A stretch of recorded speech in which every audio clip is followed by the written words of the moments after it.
Heto na mga kababayan ko. Nangyari na ang dapat mangyari sa Pilipinas. Heto. Balasahan sa gobyerno ng mga gabinete ni Pangulong Marcos, mainit na pinag-uusapan ngayon sa loob ng social media. Grabe ang mga komento ng mga kababayan natin regarding sa mga gabineteng tatanggalin. Aba, mga kababayan ko, magpapahuli ba tayo dyan? Siyempre hindi. Siya ngayon mga kababayan ko, ang tanong ko sa taong bayan, sinong gabinete para sa inyo ang dapat tanggalin at dapat hindi na magpatuloy sa pagtatrabaho sa Marcos administration? Mga kababayan ko, maaari mo bang i-comment down below at na mapag-usapan natin dito? Pero bago ang lahat, please don't forget to follow, like, comment, share, and subscribe to my YouTube channel at pag-usapan natin ang video na ito. Mga kababayan, tara, himayin natin.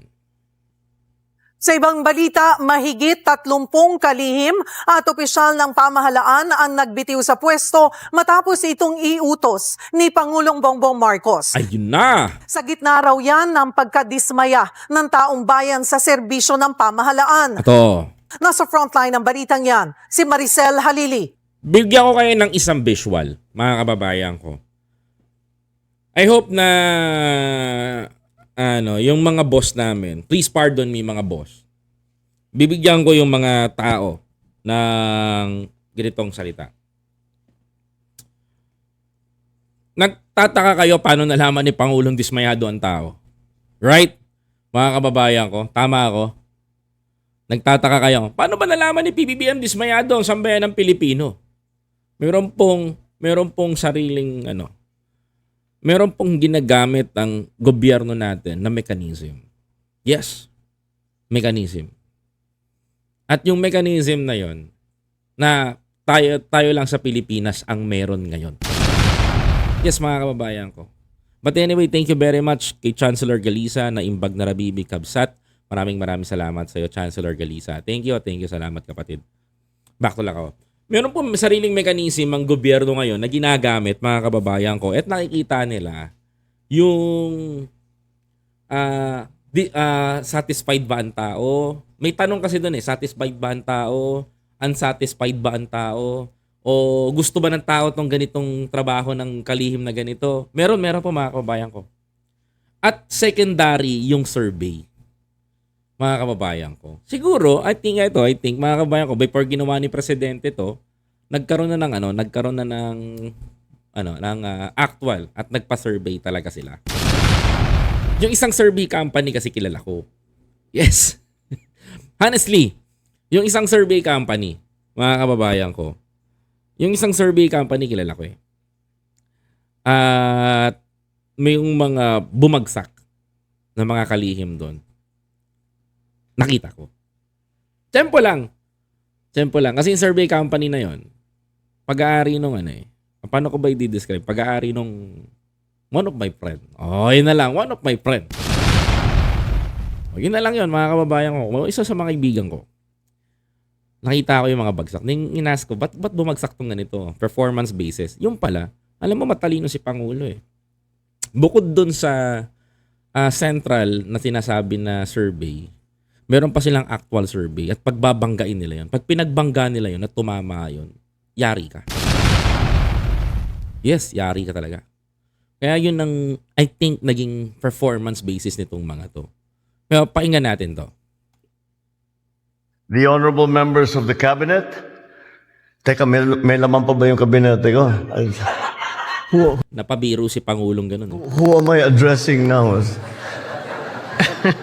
Nagawa pang magbiro ni Pangulong Bongbong Marcos sa kanyang talumpati kanina sa Malacanang. Kasunod yan ang seryosong utos niya. Magsumite ng courtesy resignation ang lahat ng cabinet secretaries, heads ng agencies, presidential advisors at assistants. Sabi ng Pangulo, hindi ito business as usual. Correct. Panahon na raw para i-realign ang gobyerno sa inaasahan ng publiko mula sa kanila. Correct. Yan yun. Nauna na yang sinabi ni PBBM sa kanyang podcast kamakailan. Disappointed ang tao sa serbisyo ng gobyerno. Dapat nga talaga maging mas mabagsik talaga Alam mo sa podcast na yan, hindi nila nabanggit yung ginawa nilang ano eh. Paano nila nalaman eh. Kasi pag pinaliwanag pa sa podcast na yun, mahaba-haba. Nag-aaralan. Kasunod ng utos ng Pangulo, agad-agad nag-resign ang karamihan sa mga kalihim. Wala na ngayon. As his people who he has handpicked to help him, we are duty bound to follow that. We all serve at the pleasure of the president, and it is a privilege to serve our nation. We give him the full trust and confidence. So the same way he gives it to us, we just follow the leader. Correct. And lahat kami dapat mag-comply just. Mahigit at Ito sige mamaya. 30 cabinet secretaries, presidential advisors at iba pang opisyal ng gobyerno ang nagsumite ng courtesy resignation. May ilan pang hindi nagre-resign. Sa mga nagbitiw, ang Pangulo na ang bahalang mamili kung sino ang mananatili at kung sino ang maaalis. Giit ng palasyo.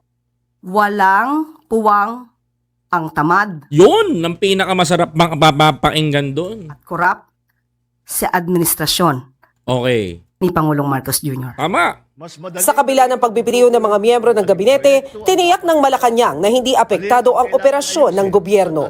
Nagbabalita mula sa frontline, Maricel Halili, News 5. You know what's the reason kung bakit, mga kababayan ko, nagkaroon ng balasahan? Let me give you an example. Ako minsan lang ako makapuna sa mga ano. Wag niyo sa totoo lang, wag niyo masamain kung pupunahin ko. Pupunahin ko yung isang ahensya ng government. Why we are here? Because yan din ang maging trabaho namin. Hindi namin, sabi ko nga sa inyo palakpakan natin yung dapat palakpakan, batikusin natin yung dapat batikusin. But, mga kababayan ko, medyo hindi ako pepreno sa mga nangyayari. Hindi ako pepreno, mga kababayan ko. Example, bakit sa tingin nyo dapat natin ayusin yung for DOTR secretary, mga kababayan ko, wala naman tayong makikita doon. Number 1, bigyan na natin ng tsansa. Kabago-bago lang 'yan. 'Di ba? Kabago-bago lang 'yan. Especially kaya bakit ba kailangan ba natin tanggalin si Remulla? 'Yun ang tanong diyan 'Di ba? Sa DOJ, I think mga kababayan ko, hindi. Kasi because Boying Remulla is a working secretary for Department of Justice. Mga kababayan ko. Well, example of sa akin lang. There is a 3 worst agency, mga kababayan ko, ng gobyerno. Yes. Gusto nyo malaman, mga kababayan ko? DENR. Yeah. Mga kababayan ko. Ito first time niyong maririnig sa akin to Sa DENR, simula nung bagong secretary, alam mo, maraming abusado na undersecretary dyan. Hindi, ako seryoso ako mga kababayan ko. Maraming abusadong undersecretary dyan. Ito, kahit na, hindi ako nagpapakilala Ito sa totoo lang pag ako kaharap ng tao, hindi ako nagpapakilalang vlogger ako. Oo. Sabihin ko to sa inyo. Hindi ako nagpapakilalang vlogger ako at sinusuportahan ko si ganito, sinusuportahan ko si Pangulo. Never kong sinasabi pagkaharap ko ang tao na ako vlogger ako, ganito, ganyan. Hindi ko ginagawa yon. Once na nandun ako sa loob ng facility ng gobyerno. Alam nyo mga kababayan ko, bakit ko sinabing may mga korap dyan sa DENR, mga kababayan ko? Ito makinig kayo sa akin. Meron kaming lupa sa Bohol. Yes. Pinag-agawan yun ng nagpapakilalang kamag-anak daw namin. Okay? Ngayon, nanalo kami sa trial doon sa lupa namin sa Bohol. Ang nangyari, naharang pa kami ng DENR. Pinapatagal niya yung papel. Ang gustong mangyari, I don't want to mention the name of that undersecretary, but gusto niya pa maglagay pa ako para mapabilis yung papel, ma-release na yung ma-release kasi Malapit lang kami sa dagat eh. Ang plan kasi ng family namin doon, patayuan ng resort. So mahaba-habang mahabang kwentuhan. Basta something like that, patayuan ng resort. Alam mo itong DENR na sa nasa main office. Alam mo pinatatagal niya eh. Pinatatagal niya yung papel. Parang pinagpe-prepare niya pa yung kalaban namin para makaribat pa sa amin, mga kababayan ko. Or else, para mapabilis i-release yung papel na pirma niya, mga kababayan, maglagay kami ng pampadulas. Alam mo, masakit man to sabihin, pero dyan sa DNR, maraming kupal na undersecretary dyan. Diba? Seryoso ako Marami ayoko kayo i-mention. Pero kahit na sinusuportahan ko ang Pangulo, kung nakakasira kayo dyan, itigil nyo yan. Yun lang gusto ko sabihin. Ako, wala akong doubt doon, pero totoo 'yon. Kasi saksi ako eh. Nung kaharap ko yung undersecretary, kulang na lang mga kababayan ko, kulang na lang mga kabatid na kulang na lang makisuyo ko, magmakaawa kami para lang pirmahan. Alam niyo, pinatagal niya pa ng almost 2 years bago niya pirmahan. Nung pangalawa, yung tito ko ayaw niya nang harapin dun. Hanggat walang ganito, mga kababayan ko. So, totoo lang, mga kapatid. Kaya bad trip ako dyan. Sabi ko, if this is the bagong Pilipinas, mga kababayan ko, kailangan, alam mo, nag-antay pa ako ng after 2 years. And then ito na, nung panahon na kami naman ng bumalik doon. Suddenly, mga kababayan ko, nakita niya na ako. Na-recognize niya ako. Alam mo, sabi sa akin, dito ako bad trip eh. Sa totoo lang eh. Dapat sinabi mo, Brad, na ganito ka. Tapos na to, madalis namang kausap to eh. Alam mo, sa isip-isip ko, sige na, pirmahan mo na lang yan para matapos na tayo. Pirmahan mo na lang yan para hindi na tayo mahirapan. Diba? Pero sa isip-isip ko, putang inan to, paano pag ibang tao ginaganito mo? Diba? Doon ako bad trip. Alam mo, nawala lang ako sa circle nung Wala lang ako sa circle ng mga kasi nanahimik ako sa local talaga eh. Ayun, saka lang namin nakuha yung nilaban namin na lupa sa Bohol. Kasi meron ako doon 150 square meter na property. So, nalupa ko pala. Pinabakuran namin. 'Di ba? Saka lang namin napabakuran ng maayos. Kaya sama ng loob ko minsan, sabi ko kung hindi ito ma-expose, hindi malalaman ni PBBM. Ngayon, nag-resign. Nag-submit na ng resignation letter yung taga-ahensya na yon. Naway sana, mga kababayan ko, bigyan na ng graceful exit. Palitan na rin yung mga undersecretary. 'Di ba? Yung mga hindi nagpe-perform. Ngayon, tama yung ginawa ni Pangulong Marcos. Kasi parang yan internal cleansing ng ahensya. Kasi kung hindi na nagpa-function ng maayos yung isang ahensya ng gobyerno, tanggalin. Wala ka ng kwenta dyan eh. Hindi ka na working dyan. You are not working secretary. Dapat kang tanggalin. Alam mo, magpasalamat pa nga tong mga nagsipag-resign na to, mga kababayan ko. Nagsipag-resign na to, mga kapatid. Hindi sila binabastos ng presidente. Hindi sila binabastos ng Pangulo. Hindi kayo ginagarapal ni Presidente Marcos. Bakit? Kasi some of you guys nag-exit ng may damage. Pero ito, mga kababayan ko, graceful exit kayong pinagpapahinga ni Presidente Marcos. Ganun kadali, mga kababayan. Graceful exit. 'Di ba? Kagaya ng ginawa kay Vic Rodriguez. Kasi halimbawa, hindi kayo tapat sa inyong pagtatrabaho. Wala kayong kwenta diyan. Kasi ang kailangan ni Pangulong Marcos, yung madadama nila yung serbisyo mo.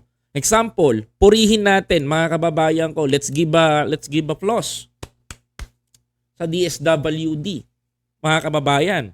Ito sa DSWD, yung mga tarantado dyan na namumuno, yung burial assistant binibigay 3,000. Tama? Mga kababayan ko? Sa mga local.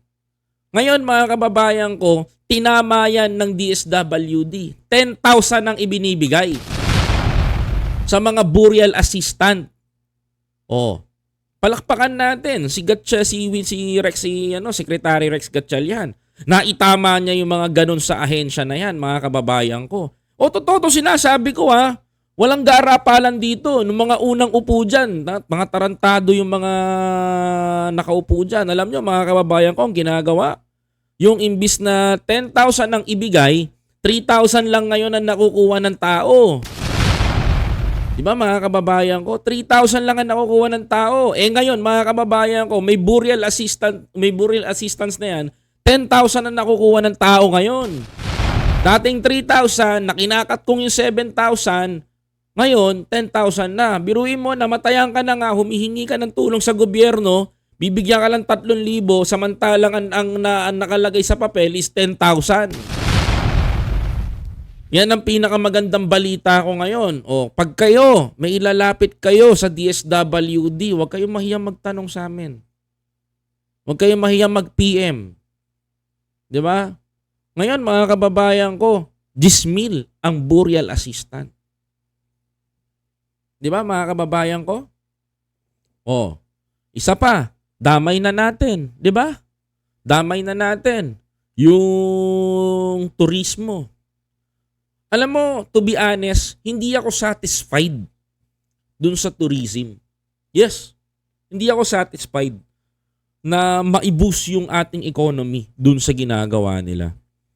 Because kahit na anong gawin nilang et cetera, kineme na ganito, hirap silang i-boost yung ating mga wonders sa Pilipinas, kumbaga magaganda. Alam mo, naranasan ko to. Nag-submit ako sa tourism ito pa pinakamasakit doon mga kababayan ko . If the president is watching right now, I hope napapanood niyo po kami, 'di ba? Ito pinakamasakit doon . The last time naghanap na mga content creator si Department of Tourism at mag-e-entry ka lang ng Ako naman pinili ko panagbenga, mga kababayan ko. Alam mo, tawang-tawa ako, mga kababayan. Alam mo yung kinuha nila na palakasan system pala ang labanan. Yes, palakasan system. Kaibigan ni ganito, kaibigan ni ganyan, nakaupo na doon sa pwesto. Yun na lang ang kinuha nila. So, yung 30 na nag-entry, ligwak na kahit talagang ang gagaling ng ginawa naming mga shoots, mga kababayan ko, at mga videos. Yung kinuha, yung baguhan. Kaya tawang-tawa kami. Kasi, may program yun na ma-accredited ka dun sa lahat ng mga Dun ako dismayado. Palakasan system, mga kababayan ko, ang nangyari. Kaya medyo bad trip tayo na kaya hindi ko rin masabi, 'di ba? But isa pa na isang ahensya ng gobyerno na sablay din para sa akin, mga kababayan ko, yung kinabibilangan ni Guevara, ni Solgen. Alam mo, Mr. President, if ako sa'yo, sisibaking ko na lang yung mga igi-graceful exit ko na itong mga tao na mga dating tauhan ni Duterte. Wala kasing maidudulot na maganda sa'yo yan, Mr. President. Wala kasing maidudulot sa'yo yan . Diba? Wala kasing magandang maidudulot sa'yo ang mga tao na yan. Tanda mo to, Mr. President, kung ikaw ay meron kang mga gabinete pa rin o nakaupo pa rin dyan sa'yo, bitawan mo na, Mr. President, para hindi ka na mahirapan. Hindi yung sumuporta ng ito, sumuporta ng ganyan. Ang loyalty niyan hindi pa rin sa'yo . Ang kailangan mo dito, Mr. President, yung loyal para sa'yo. Tama, mga kababayan ko? Isa pa, hindi ko napapangalanan. Mr. President, lantaran na yung pambababoy sa'yo. Lantaran na hindi ka sinusuportahan at pinoprotektahan nito. Kahit sabihin na natin na Ayoko masabi, malalaman nyo kagad na may tao dyan na what we call this is nakakasama ninyo, yun na lang. Nakakasama natin. Oh. Iba pa rin ang kulay niyan. Hindi pa rin magiging pula ang loyalty niyan. Berde pa rin ang loyalty. Kita mo, Mr. President, yung mga circumstance na pinipitik ka, hindi niya nape-prevent. 'Di ba? Ayoko na lang nasa gabinete ni Pangulong Marcos eh. Hinala ako dun, to be honest, anytime babaliktad sa kanya yan. Oo, yung isa doon, maliban kay Guevara, mga kababayan ko, maliban kay Guevara, merong isang gabinete dyan si Pangulong Marcos, hindi magiging pula ang loyalty niyan. Hindi yan kagaya namin na solid kami sumusuporta sa'yo.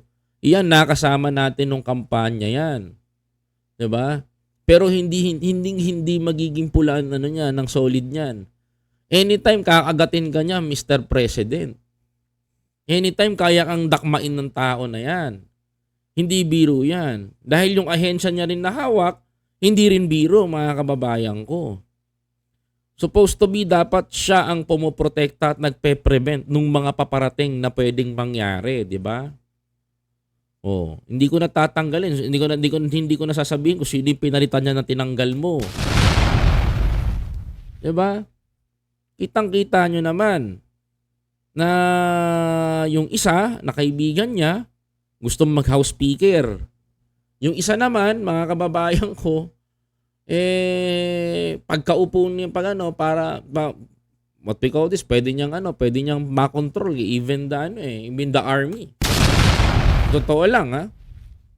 Mga kababayan ko. Mga kapatid, 'di ba? Kaya ingat kayo dun sa aso na 'yon. Baka mamaya kagating kayo nun, mga kababayan ko. Sinabi ko lang dito kung sino. Sinabi ko lang dito kung sino 'yon, pero bahala na kayo kung sino 'yon. Basta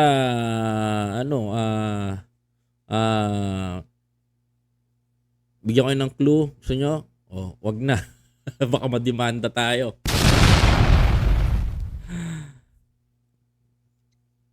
Clue niyan, napaka-importanting ahensya ang hawak niya. Yun. Na pumoprotekta sa Pilipinas. Ayoko na sabihin kung sino. Sabi dito, si Recto daw dapat nang palitan. I think hindi. No? Kung si Recto dapat palitan, well, mga kababayan ko, I think hindi. Former Senator Ralph Recto and Secretary of Finance Ralph Recto, mga kababayan ko, ginagampanan niya yung trabaho niya. Alam mo, ang revenue ng Pilipinas, mga kababayan ko, 11 million lang. Nung umupo si Recto, ginawan niya ng paraan na maging 15 million ng revenue, mga kababayan ko. Yeah, mga kababayan ko, maging 15 million ng revenue ni Recto. Kaya malabong tanggalin si Recto dahil magaling siyang magpaikot ng pera, no? Dati, paano natin masusustain yung mga pangangailangan, no? Mga pangangailangan finance ba or revenue? Sorry, correct me if I'm wrong. Paano natin masusustain yung pangangailangan natin sa revenue ng Pilipinas, no? Kung paano tayo makakapag-generate ng mas maraming pera pa. Kasi ganito, kwento sa akin yan mismo ng secretary ni Recto Kung ang revenue natin sa isang araw na bumabalik sa gobyerno is 11 million lang, hindi nagagawang, kulang, ang dapat ay 15 million. Ginawa ni Recto ng paraan na maging 15 million ang revenue per day ng Pilipinas para makabuelo tayo at na mabayaran natin yung dapat natin bayaran sa mga pinagagawa natin. So ganun kalupit si Recto, mga kababayan ko. Kung susumamuhin mo lang. Kaya wala akong doubt kay Recto Magaling na finance si Recto, mga kababayan ko. Nakapagbayad na tayo ng interest sa utang na tumaas ang koleksyon, 'di ba? Isa pa, tatanggalin nyo si Recto, alam nga ni Recto kung paano mababayaran yung utang ni Duterte. Oh, di ba mga kababayan ko? Mga kapatid, how about the DepEd Secretary? Honestly, Secretary Angara, wala naman tayong makikita kay Secretary Angara eh. He is working right now as well. Mga kababayan ko, ginagampanan niya lang yung trabaho niya. Actually, hindi man madama ng mga family mga estudyante ngayon, but yung mga teachers ang nakakadama ng ginagawa ni Secretary Recto. Mas okay na si Angara kaysa kay Sara. Kasi si Sara Duterte magnanakaw, si Sani Angara hindi. Oh. Mga kababayan ko. Si Sani Angara hindi, mga kababayan.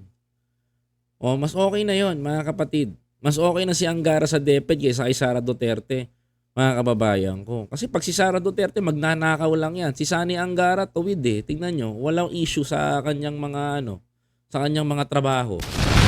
Diba? Literally, mga kababayan. Diba? Oh. Sani Angara, satisfied kami sa 10 months lang siya pero laki ng nagawa niya sa amin. Teacher Celine, maraming salamat po. Diba? Like I said, hindi man madama ng mga estudyante yung ginagawa ni Angara, nadadama kasi ng teacher. Yung teacher ang nakakaalam kung naaalagaan sila o hindi. Yung mga public school teachers natin, yan ang totoo dyan. Even the private school, nakikita naman nila, di ba? Tama ang ginagawa na courtesy resignation, mali kung after resignation na sobrang corrupt, tapos hindi ka kakasuhan. Well, we don't know, mga kababayan ko. Pero ang sa akin, sana tanggalin na ni Pangulo yung mga dapat tanggalin dyan. Yung mga hindi naman working. Kasi kung wala kang kwenta, like I said, kung wala kang kwenta dyan sa trabaho mo, umalis ka dyan. Hindi ka dapat dyan. Dapat doon ka sa dapat mong kalagyan. Huwag ka magtrabaho sa gobyerno kung tatamad-tamad ka. Di ba? Maraming salamat po, Ma'am Remy Singson. Anong tawag po dito sa currency na to, Madam? Hindi ko kasi alam. Maraming salamat for 69.90. Uy, almost 1K pala yun ah. Maraming salamat, ma'am. Thank you po.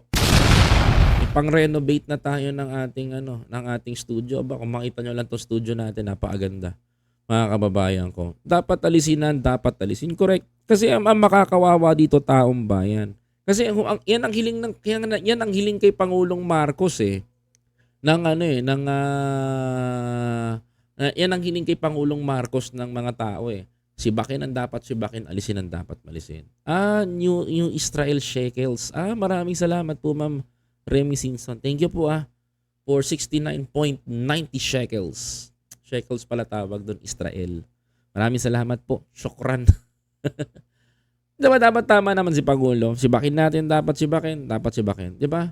Sabi pa dito sinabasa ko lang kayo may sabi niyan Padilin nyo, Sec Guevara, asawa ni Dawn, Sulweta, Galvez, Tama, Angara, Recto, Bersamin.